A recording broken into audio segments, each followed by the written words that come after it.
ఓం నమ శివాయ. శ్రీ మాత్రే నమః. అందరికీ నమస్కారం అండి. ఈ నెల 7 ఆదివారం భద్ర పౌర్ణమితో చంద్రగ్రహణం కలిసి వస్తుంది. ఆదివారంతో గ్రహణం పౌర్ణమి కలిసి రావడం చాలా విశేషం, చాలా పవర్ఫుల్. కాబట్టి ఎంతో శక్తివంతమైనటువంటి గ్రహణం రోజున నిమ్మకాయతో ఇలా చేస్తే చాలా దరిద్రం పోయి కోట్లు వచ్చి పడతాయి. గ్రహణం ఎఫెక్ట్ కూడా మీ ఇంటి మీద పడకుండా ఈ నిమ్మకాయ కాపాడుతుంది. అంటే ఇలాంటి గ్రహణాలు చాలా అరుదుగా వస్తాయి. ఇలాంటి రోజు కోసము, ఈ ప్రత్యేకమైనటువంటి తిథి కోసము పెద్ద పెద్ద ఋషులు, మునులు, పెద్ద పెద్ద మహానుభావులు, పండితులు ఎదురు చూస్తూ ఉంటారు. ఈ రోజున మనం ఎలాంటి పరిహారం చేసినా అద్భుతంగా సిద్ధిస్తుంది. కాబట్టి ఇలాంటి బ్రహ్మాండమైనటువంటి రోజున మీరు ఒక నిమ్మకాయతో రహస్యంగా ఈ చిన్న పరిహారం కనుక చేసినట్లయితే మీ సుడి తిరిగి లక్షలు కాదు కోట్ల రూపాయలు వచ్చి పడతాయి. దరిద్రం అంతా కూడా ఇట్టే తొలగిపోతుంది. అంటే చాలా రకాలుగా దరిద్ర బాధలతో మనం సతమతం అయిపోతుంటాము. ఎన్నో రకాలైనటువంటి అనారోగ్య సమస్యలు, మానసిక సమస్యలు, ఇంట్లో తరచూ గొడవలు జరగడము, ఇంటి పరంగా కూడా కలిసి రాకపోవడము, అసలు మనశ్శాంతి ఉండకపోవడము, ఇంటి భగవంతుడా మేమేం చేశాము, ఏం పాపం చేశాము, మా మీద ఎందుకు ఇంత పగ పట్టావు, మమ్మల్ని ఎందుకు ఇంట్లో ఏడిపిస్తున్నావు అని దేవుడిని నిందిస్తూ ఉంటారు. మన కష్టాలను ఎవరికైనా సరే చెప్పుకుందామంటే వాళ్ళు ఎక్కడ నవ్వుతారేమో, ఎక్కడ చులకన అయిపోతామేమో అని ఎవరికి చెప్పుకోలేక, మాలో మేము ఉంచుకోలేక ఎంతో బాధపడుతూ ఉన్నాము. అది డబ్బు పరంగా అవ్వచ్చు, ఏదన్నా అప్పుల సమస్యతో అవ్వచ్చు, అనారోగ్య సమస్యల, భార్యాభర్తల మధ్య గొడవలు, ఇలా ఎలాంటి సమస్యలు ఉన్నా సరే మీరు ఈ నిమ్మకాయతో గ్రహణం రోజున ఈ పరిహారం చేసుకున్నట్లయితే ఆ సమస్య అనేది చిటికెలో మాయమైపోతుంది. అంత శక్తివంతమైనటువంటి ఫలితాన్ని ఇస్తుంది. నిమ్మకాయ గురించి మనం చెప్పేది ఏమీ లేదు. నిమ్మకాయ మానవ జీవితాన్ని మార్చేస్తుంది. అంటే మానవుని యొక్క తలరాతను, అంటే బ్రహ్మ రాసినటువంటి రాతను బ్రహ్మే మార్చలేకపోయినప్పటికీ కానీ నిమ్మకాయకు మానవుని యొక్క తలరాతను మార్చగలిగినటువంటి శక్తి ఉందని మనం శాస్త్రాలు చెప్తున్నాయి. నిమ్మకాయ అంటే మనకు ప్రకృతి నుంచి ప్రసాదించినటువంటి వరం. నిమ్మ చెట్టు కూడా ఒక దేవతా వృక్షం. అలాంటి నిమ్మకాయతో చేసే ఈ పరిహారం తిరుగులేని ఫలితాలను ఇస్తుంది. గ్రహణం గురించి అయితే ప్రత్యేకంగా చెప్పాల్సిన పని లేదు. గ్రహణం అనేది పరిహారాలకు పెట్టింది పేరు. గ్రహణం కోసం ఎదురు చూస్తూ ఉంటారు పెద్ద పెద్ద మహానుభావులు, ఋషులు, మునులు లాంటి వారు గ్రహణం కోసం ఎదురు చూస్తూ ఉంటారు. అందులోని ఈ గ్రహణం ఆదివారంతో కూడా కలిసి రావడం చాలా విశేషం. మామూలుగా ఆదివారం అంటేనే గొప్ప రోజు, ఆ రోజున చేసే పరిహారం వెంటనే సిద్ధిస్తుంది అంటూ ఉంటారు పెద్దలు. అలాంటిది ఆదివారము ప్లస్ గ్రహణం రెండు కలిసి రావడం అంటే మామూలు విషయం కాదు. చాలా చాలా శక్తివంతమైనటువంటి విషయం. కాబట్టి తప్పనిసరిగా ఈరోజు నిమ్మకాయ పరిహారం చేయండి. మీకు ఎలాంటి కష్టము, నష్టము ఉందో చెప్పుకొని పరిహారం చేసుకోవాలి. కొంతమందికి దరిద్రం అనేది పట్టి పీడిస్తుంది. ఒక బిజినెస్ స్టార్ట్ చేస్తే అందులో విపరీతంగా లాసులు రావడం అవ్వచ్చు, చదువుకున్న కూడా ఏ ఉద్యోగాలు కూడా రాకపోవడం అవ్వచ్చు, భార్యాభర్తల మధ్య తరచూ పచ్చగడ్డేస్తే బగ్గుమనే గొడవలు రావడం కావచ్చు, అంటే భార్యకు భర్తకు ఇద్దరికి అసలు పడదు, లేకపోతే అత్తాకోడళ్ళ మధ్య పోరవ్వచ్చు, ఆడబిడ్డల పోరవ్వచ్చు. ఇలా ఏదో ఒక రకంగా సమస్యలు, గొడవలు వస్తూ ఉంటాయి. సతమతం అయిపోతూ ఉంటాము. అలాంటి కొంతమంది పిల్లలకు ఎప్పుడు అనారోగ్య సమస్యలు వస్తూ ఉంటాయి. ముఖ్యంగా చాలామందికి నరదిష్టి ఉంటుంది. నరదిష్టికి నల్లరాయి కూడా పగిలిపోతుంది. రాళ్ళే పగిలిపోయినప్పుడు అలాంటిది మనం మనుషులం ఎంత చెప్పండి. మనం ఎంత జాగ్రత్తగా ఉన్నప్పటికీ, ఎంత తెలివితేటలు ఉన్నప్పటికీ, ఎంత సంపద ఉన్నప్పటికీ ఈ నరదృష్టి ముందు మనం ఏం చేయలేకపోతాం, ఓడిపోతాం.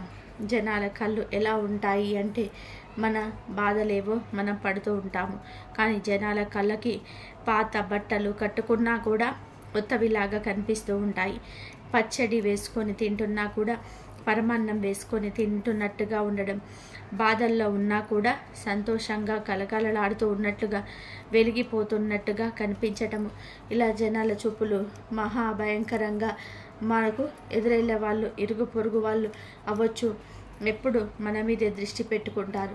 వీళ్ళు ఏం చేస్తున్నారు, ఎక్కడకు వెళ్తున్నారు, ఏం తెస్తున్నారు, ఏం కొనుక్కోచుకుంటున్నారు, ఎలాంటి బట్టలు కట్టుకుంటున్నారు, ఏమన్నా బంగారం చేయించుకున్నారా, ఏమన్నా కొనుక్కున్నారా? వీళ్ళ ఆయన తెగ సంపాదిస్తున్నాడు, లేకపోతే వీళ్ళ ఆయన అందంగా ఉన్నాడను, లేకపోతే వీళ్ళ ఆవిడ అందంగా ఉన్నదను, పిల్లలు బాగున్నారని ఇలా ఎప్పుడు కూడా తరచూ మన ఇళ్ళ మీదే కళ్ళు పెట్టుకొని చూస్తూ ఉంటారు. మన నరదిష్టికి ఎంత జాగ్రత్తగా ఉన్నప్పటికీ కూడా మనకు కష్టాలను తెచ్చి పెడతాయి. మనం వాళ్ళతో మంచిగా ఉందాంలే, ఎందుకులే ఏడుపులు అని చెప్పేసి మంచిగా మాట్లాడినప్పటికీ కూడా అది కాసేపు కడుపులో బుద్ధిని ఎవరూ తీసేయలేం కదా. ఎంత నవ్వినా ఎంత చేసినా కూడా ఆ నవ్వు వెనక విషయం అనేది ఉంటుంది. ఇది అందరికీ సంబంధించింది కాదు, కానీ ఎక్కువ శాతం జనం ఇలాగే ఉన్నారు. ముందు నవ్వులు, వెనక చాడీలు, ఏడుపులు. అలాంటి నరదిష్టి వల్ల చాలా రకాలైనటువంటి సమస్యలతో సతమతం అయిపోతూ ఉంటాము. కొంతమందికి గిట్టని వాళ్ళు, మరి శత్రుత్వాలు ఎక్కువగా ఉన్న వాళ్ళైతే మనం బాగుంటుంటే చూడలేక ఏదో ఒక చెడు ప్రయోగాలు చేయించే వాళ్ళు కూడా ఉన్నారు. అట్లా చెడు ప్రయోగాలు చేయించటం వల్ల మనకున్నటువంటి ఆస్తులు అమ్ముకోవడం అవ్వచ్చు, అప్పులు పాలు అవ్వడం కావచ్చు, ఏ పనికి వెళ్ళలేక మానసికంగా అనారోగ్యం, శారీరకంగా బాడీ అనేది సపోర్ట్ చేయకపోవడం, ఎప్పుడు కూడా ఒళ్ళు నొప్పులని తరచూ హాస్పిటల్ చుట్టూ తిరగటము, ఎప్పుడు అదని ఇదని చాలా రకాలుగా ఇబ్బంది పడుతూ ఉంటాం. అలాంటి వారన్నిటికీ కూడా మీకు నిమ్మకాయ అనేది తిరగలేని సమాధానాన్ని ఇస్తుంది. ఎవరైతే మీ మీద చెడు చేపించారో, ఎవరైతే మిమ్మల్ని నాశనం అయిపోవాలని కోరుకుంటున్నారో, ఆ చెడు వాళ్ళకే తిప్పి కొట్టేటట్టుగా ఈ నిమ్మకాయ పరిహారం అనేది మంచి ఫలితాలను ఇస్తుంది. అంతేకాదు గ్రహణం ఎఫెక్ట్ను కూడా ఈ నిమ్మకాయ పరిహారం తిప్పి కొడుతుంది. ఇంతకీ గ్రహణం రోజున నిమ్మకాయలతో ఏం చేయాలనే విషయాన్ని ఇప్పుడు ఈ వీడియో వివరంగా తెలుసుకుందాము. ఈ వీడియోని మీరు పూర్తిగా చూడండి ఫ్రెండ్స్. అంతకన్నా ముందు కామెంట్ బాక్స్లో శ్రీ మాత్రే నమః అని కామెంట్ చేయండి. అలాగే వీడియోని లైక్ చేసి మా ఛానల్ని సబ్స్క్రైబ్ చేసుకోవడం మర్చిపోవద్దు. సెప్టెంబర్ 7న ఏర్పడే గ్రహణం చంద్రగ్రహణం. ఈ చంద్రగ్రహణం రాత్రి 9:36 స్టార్ట్ అవుతుంది. సెప్టెంబర్ 8 తెల్లవారుజామున 1:25 ముగుస్తుంది. ఈ గ్రహణం చాలా శక్తివంతమైనది. ఈ గ్రహణం మనకు కనిపిస్తుంది కనుక ఈ గ్రహణ సమయంలో ఆలయాలన్నీ కూడా మూసేస్తారు. మన పూజ గదిని కూడా క్లోజ్ చేసేసేయాలి. పూజ గదిలో దర్బలను వేసి క్లోజ్ చేసేసుకోవాలి, లేదా వస్త్రంతో తెరలాగా వేసుకోవాలి. అలాగే ఈరోజు పొరపాటున కూడా నాన్ వెజ్ను తినకూడదు. అతి త్వరగా అరగదు కనుక నాన్ వెజ్ని అవాయిడ్ చేసేయండి. అంతేకాదు ఈరోజు రాత్రి భోజనం చేయకూడదు. సాయంత్రం 5 లోపే అందరూ ఆహారం తినేయాలి. 6 తర్వాత ఇక ఏమీ తినకూడదు. గర్భిణీ స్త్రీలు మాత్రం గ్రహణ సమయంలో ఆకలి వేస్తే కేవలం ఫ్రూట్స్ తినాలి. రాగి చెంబులో నీటిని ఏర్పాటు చేసుకొని ఆ నీటిలో తులసి దళం వేసుకొని తాగవచ్చు. ఇది కేవలం గర్భవతులకు మాత్రమే. ఆరోగ్యంగా ఉన్న వారందరూ కూడా సాయంత్రం 5 తర్వాత ఆహారం తినకూడదు. రోగ పీడితులు, పిల్లలు, చంటి పిల్లలు ఈ గ్రహణ సమయంలో ఆహారం తినవచ్చు, తప్పేమీ లేదు. గ్రహణం సమయంలో వెలువడే విష కిరణాల ప్రభావం వలన మానవుని ఆరోగ్యం పడవచ్చు. భవిష్యత్తులో తీవ్ర ఇబ్బందులు ఎదుర్కోవాల్సి వస్తుంది. అందుకే ఎవరు, ముఖ్యంగా గర్భవతులు, చిన్నపిల్లలు గ్రహణాన్ని ప్రత్యక్షంగా చూడకూడదు. గ్రహణ సమయంలో మనసును ప్రశాంతంగా పెట్టుకొని ఆధ్యాత్మిక చింతనతో ఉంటే మరీ మంచిది. గ్రహణ ప్రారంభానికి ముందే మలమూత్ర విసర్జన చేయాలి. ఇక ప్రతి ఒక్కరు కూడా ఈ గ్రహణ సమయంలో ఇష్టదేవత మంత్ర జపం చేయాలి. గ్రహణ సమయంలో నిల్వ ఉంచిన ఆహార పదార్థాలపై దర్బలను వేయాలి.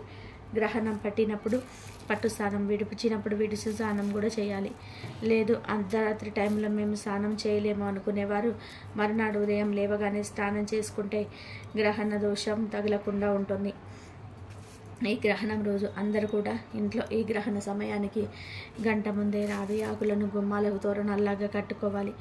గర్భిణీ స్త్రీలు ఉన్న ఇంటికి తప్పనిసరిగా ఈ తోరణం కట్టుకోవాలి.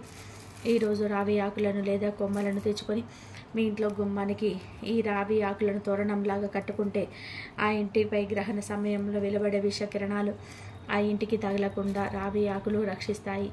ముఖ్యంగా గర్భిణీ స్త్రీలు ఉన్న ఇంట్లో మాత్రం ఎన్ని గుమ్మాలు ఉంటే అన్ని గుమ్మాలకు, కిటికీలకు ఈ రావి ఆకులను తోరణంలా కట్టుకోవడం వలన ఎవరు మర్చిపోవద్దు.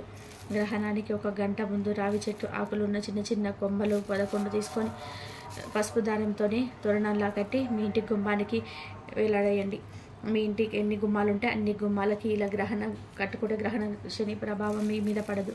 కనీసం మెయిన్ డోర్ ఒక్కదానికైనా సరే ఈ తోరక తప్పన కట్టాలి. కానీ ఈ కట్టినాకుల మరునాడు ఉదయం తీసేసి బయటపడేయాలి.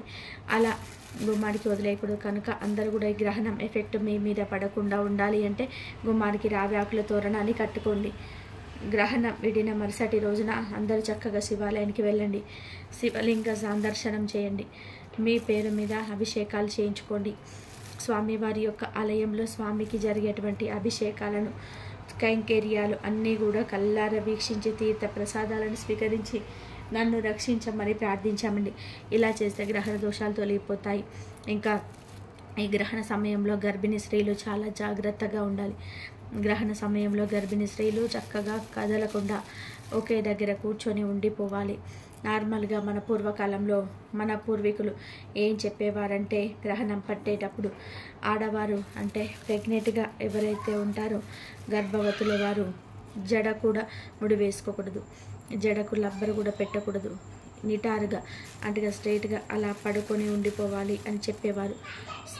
చేయడం కానీ కత్తితో కట్ చేయడం కానీ లేదంటే బిందెలపై మూతలు పెట్టడం కానీ ఏదైనా సరే వంట చేయడం కానీ లేదంటే చీపుర్ని పెట్టి ఊడ్చడం కానీ ఇలాంటివి చేస్తే పుట్టే పిల్లలపై ప్రభావం పడుతుందని ఒక భావన అప్పటి నుంచే ఉంది. అందుకే ఇప్పటికీ కూడా మన అమ్మలు కానీ అమ్మమ్మలు కానీ లేదంటే మన అత్తలు కానీ ఇలాంటి పనులు చేయనివ్వరు. ఎందుకంటే పిల్లలపై ప్రభావం పడుతుందని నమ్ముతూ ఉంటారు. గ్రహణ దోషం అనేది పిల్లలకు తగులుతుందని ఒక భావన. కాబట్టి గ్రహణం పట్టేటప్పుడు గర్భిణీ స్త్రీలు అయితే ఇంట్లో నుంచి బయటికి రాకండి. చిన్న పిల్లలు కూడా ఇంట్లో నుంచి బయటికి రాకండి. గ్రహణం నియమాల గురించి కొంతమందికి తెలుసు, అయినప్పటికీ కూడా పొరపాట్లు చేస్తూ ఉంటారు. కొంతమంది ఇంటికి దిష్టి కోసం గుమ్మడికాయలు, కలబంద మొక్క, నిమ్మకాయలు ఇట్లా పట్టిక రకరకాల వస్తువులను కడుతుంటారు కదా. అలా దిష్టి కోసం కట్టిన వస్తువులను ఈ గ్రహణం తర్వాత తొలగించేయండి. మళ్ళీ కొత్తవి కట్టుకోండి. ఎందుకంటే గ్రహణం వలన వాటి శక్తి మొత్తం కూడా పోతుంది. కనుక దిష్టి కోసం కట్టిన వస్తువులను గ్రహణం మరుసటి రోజున తొలగించి కొత్తగా కట్టుకోవాలి. ఇక నిమ్మకాయ పరిహారానికి మనం వేలకు వేలు ఖర్చు చేయాల్సినటువంటి పని లేదు. 10 రూపాయలు పెడితే నిమ్మకాయలు వచ్చేస్తాయి. కాబట్టి ఈ పరిహారం నమ్మకంతో చేయండి. నమ్మకంతో చేస్తేనే మనకు సిద్ధిస్తుంది. నమ్మకం లేకపోతే మాత్రం అది అమృతమైన విషయంతో సమానం అవుతుంది. కాబట్టి నమ్మకం అనేది ముఖ్యం. సాయంత్రం 8 లోపు మీరు పరిహారం చేసుకోండి. ఏమీ లేదు, ఒక నిమ్మకాయని తీసుకొని దాని మీద కాటుకతో బొట్టు పెట్టి తర్వాత నిలువుగా 4 భాగాలుగా కట్ చేసుకొని ఆ నిమ్మకాయతో రాళ్ళ ఉప్పు వేయాలి. రాళ్ళ ఉప్పు చిటికెడంత పసుపు కుంకుమ పోసేసి దాని మీద 1 స్పూన్ నల్ల ఆవాలు కూడా ఉంటాయి కదా, నల్ల ఆవాలు కానీ లేకపోతే 2 లవంగాలు కానీ రెండిట్లో ఏదైనా పర్వాలేదు పెట్టాలి. శనిని తీసేయడానికి గ్రహణం ఏదైనా చెడు ఉన్నా మన జీవిత పరంగా ఏదైనా దోషాలు దిష్టి ఇలా ఏవే ఉన్నా సరే తీసేయడానికి 2 లవంగాలు లేదా 1 స్పూన్ నల్ల ఆవాలు కానీ ఈ నిమ్మకాయలో పోయాలి. ఆ పైన ఒక తమలపాకును ప్లేట్లో పెట్టి ఆ నిమ్మకాయలు నిలబడడానికి ఆకు మీద కొంచెం ఉప్పు వేసేసి దాని మీద ఈ నిమ్మకాయను నిల్చోపెట్టేసేయాలి. ఇక్కడ మీకు ఇట్లా నిమ్మకాయ పెట్టేసి తర్వాత ఆ నిమ్మకాయను సహా ప్లేట్ను ఇల్లంతా తిప్పాలి. అంటే ఇంట్లో అన్ని గదులు కూడా తిప్పేసేయాలి. లాస్ట్లో నిమ్మకాయని తీసుకొని వెళ్ళి మీ ఇంటి బయట గుమ్మానికి కుడి వైపున పెట్టేసేయాలి.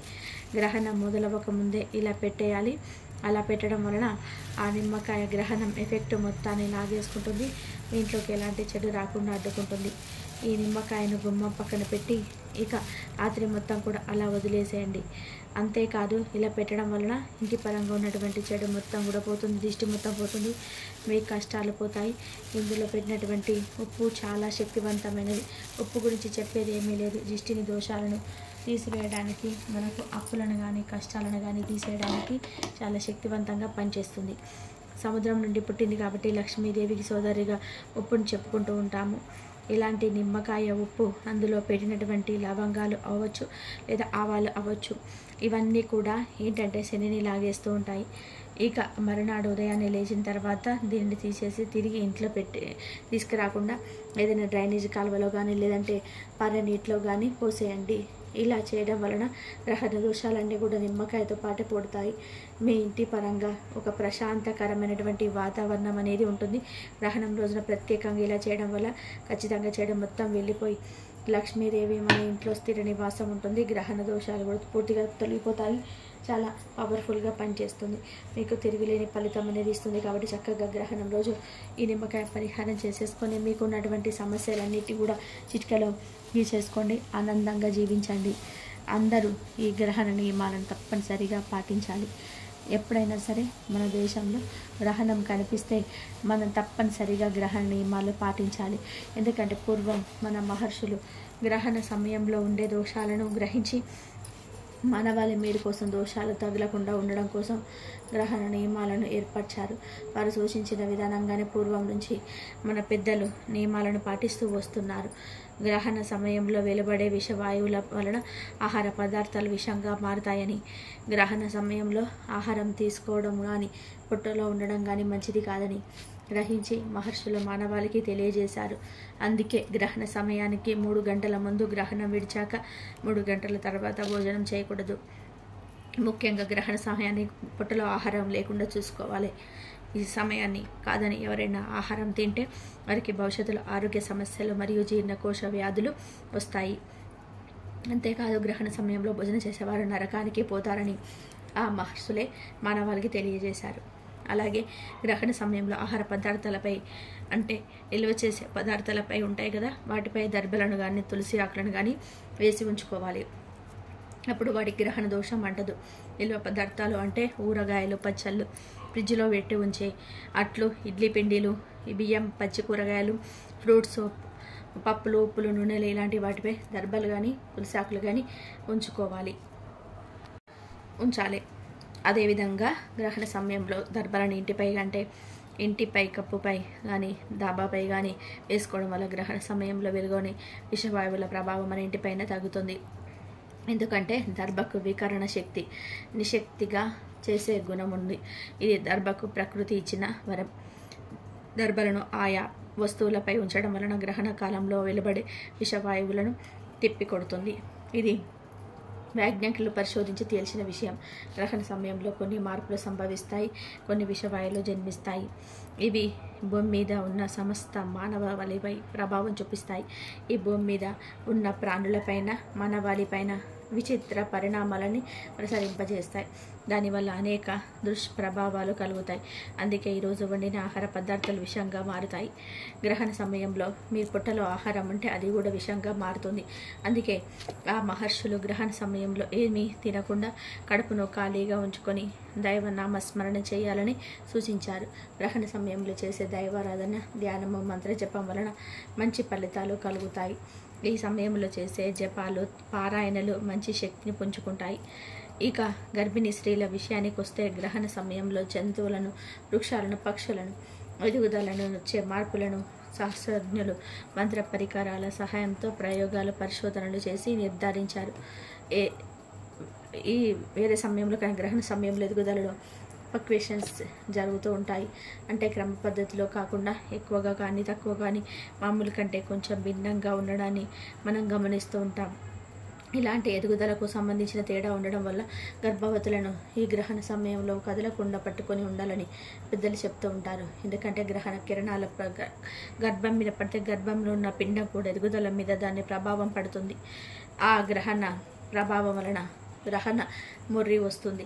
గ్రహపు మొర్రికి లేదా గ్రహణపు మొర్రి అంటే పెదమే సరిగ్గా లేకపోవడం, చెవి సరిగ్గా లేకపోవడం ఇలాంటివి జరుగుతూ ఉంటాయి. చెవి, ముక్కు రెండు కూడా సరిగ్గా లేకపోవడం ఇలాంటి మార్పులు గర్భస్థ శిశువులు కనిపిస్తూ ఉంటాయి.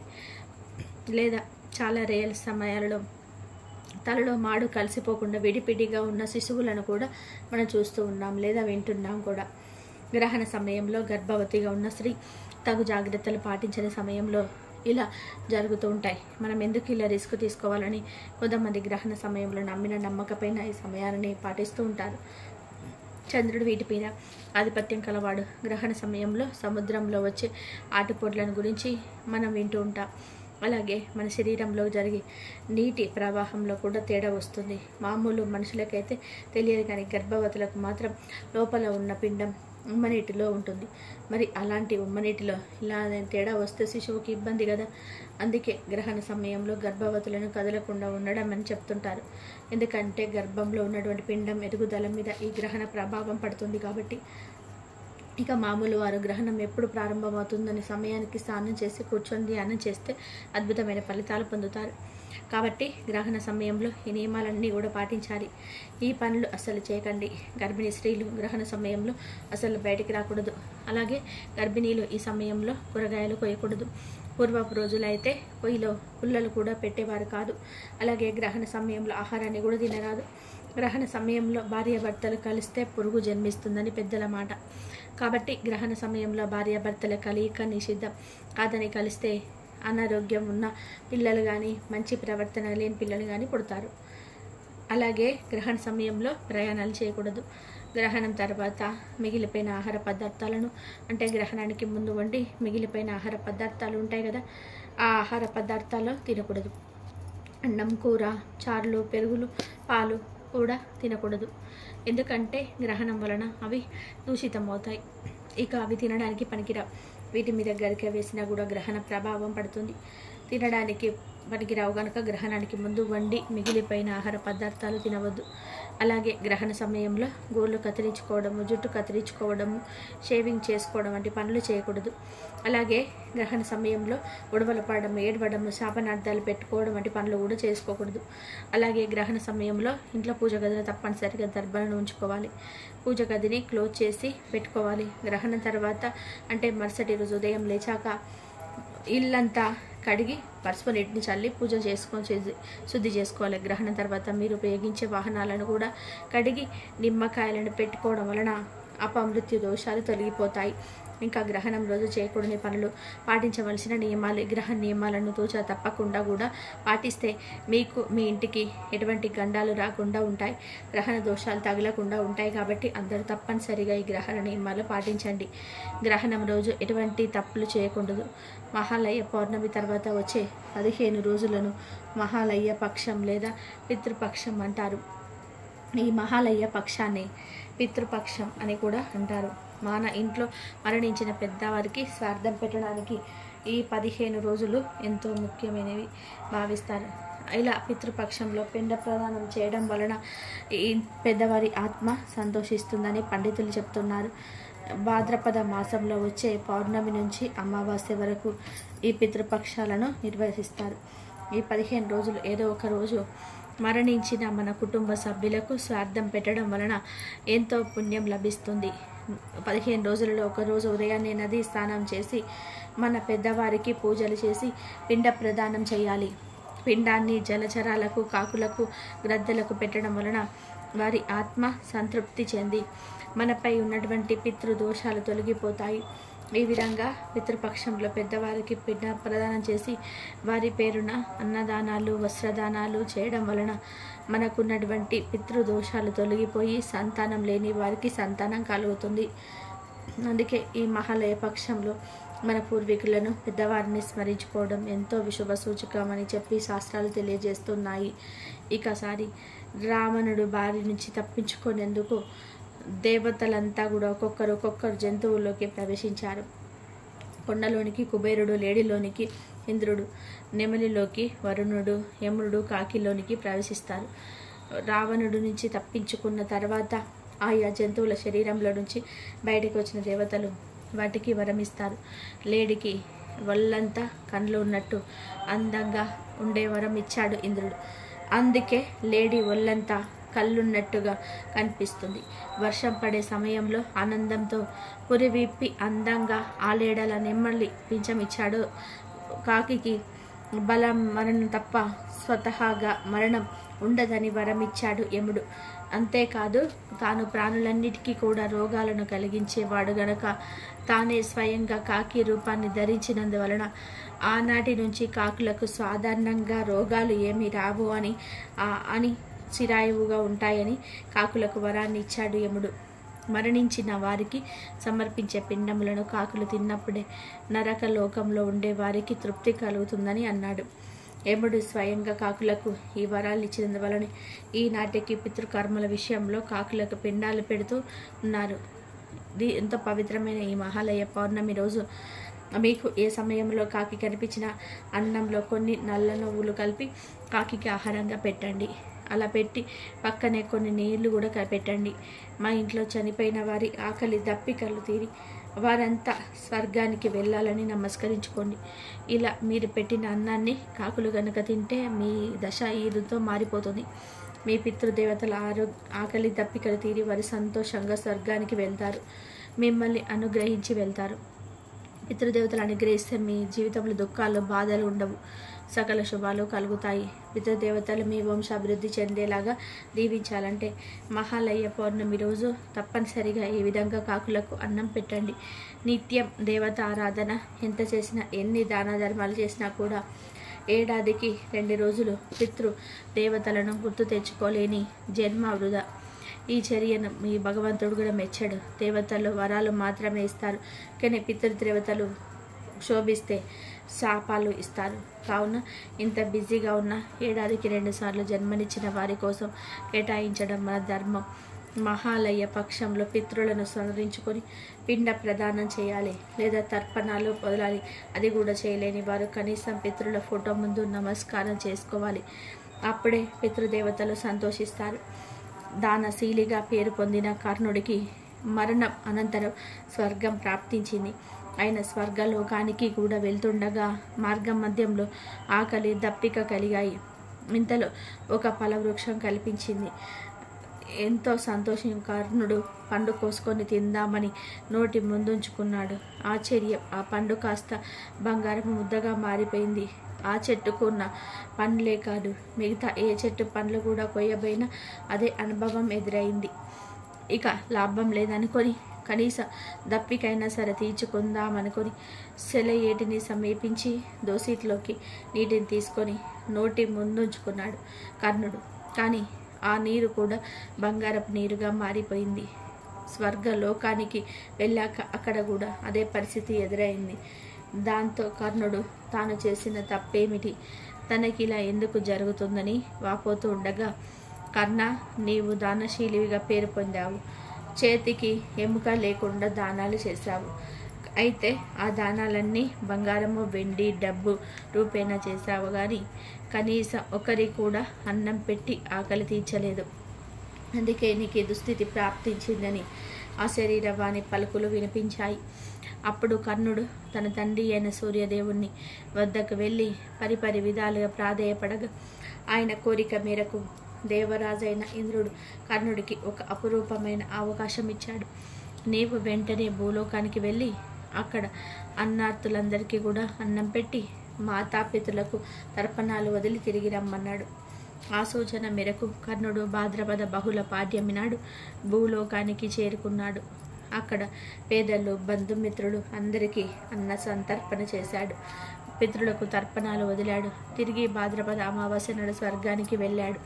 ఎప్పుడైతే కర్ణుడు అన్న సంతర్పణలు, పితృతర్పణలు చేశాడో అప్పుడే ఆయనకు కడుపు నిండిపోయింది, ఆకలి తీరింది. అలా కర్ణుడు భూలోకంలోనే గడిపి తిరిగి స్వర్గానికి వెళ్ళిన ఈ పక్షం రోజులకే మహాలయ పక్షం అని పేరు.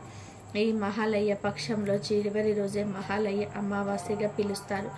ఈ మహాలయ పక్షంలో తర్పణాలు వదలలేని వారు ఈ రోజుల్లో ఉదయమే మీ ప్రధాన ద్వారం ముందు లోపల నిలబడి చేతులు జోడించి మీ పితృదేవతలను స్మరించుకొని వారికి నమస్కారం చేస్తూ, నేను పితృపక్షము పాటించుటకు ఆసక్తుడను, కావున నన్ను మన్నించి మీ దీవెనలు అందజేయండి అని మనసులోని ప్రార్థన చేయడం ద్వారా శుభ ఫలితాలు కలుగుతాయి.